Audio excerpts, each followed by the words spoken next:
What is going on, guys? Today I'm bringing you a Blue Snowball iCE review. I've recently purchased it and I think it's a really great mic, and I'm going to be telling you is it worth it and the pros and cons of it and what I think is so good about it. Here you can see the mic in general, and it is called the Blue Snowball iCE.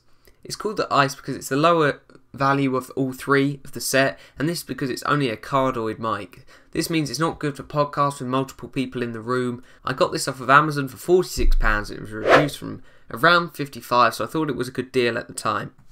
Personally, I think the mic looks really nice and it's got really nice feel to it and really nice weight.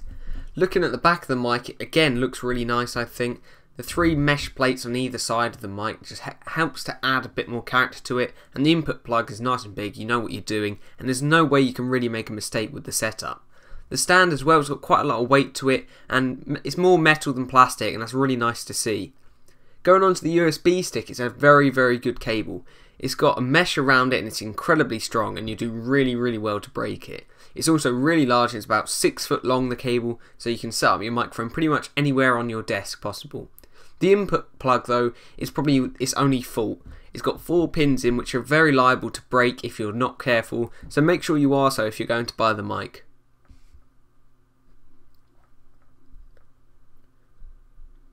Moving back onto the stand, it has got weight to it, and that's really good to see. This is because with small vibrations on the table it doesn't pick up, and it's really easy to fold and place down. The 3 rubber feet also mean that you won't scratch your desk or table, and it also again helps to stop some vibrations.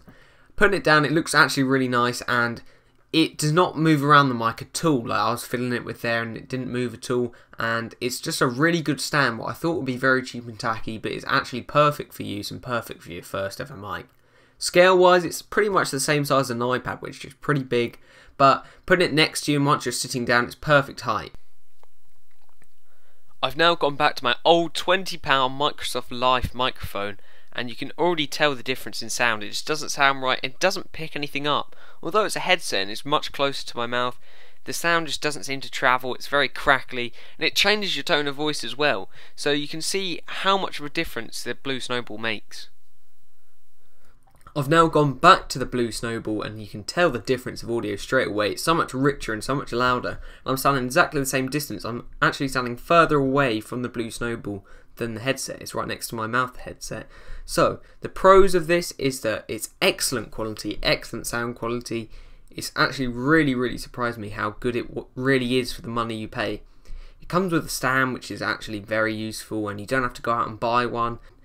All of these pointless accessories that you could pay for £60–70 you don't need at all. If you're a YouTuber like me, you just need the stand. It's actually really good. Secondly, it also comes with strong cables, and I know that you think that should happen anyway. It's actually vital because the product will last for a long time with good cables, and it's just one-step setup. It's literally so easy to install. You just plug it in and the computer installs it for you, and you just press record and off you go. There's no software, no drivers, no sound cards you have to deal with. It's just a really easy product.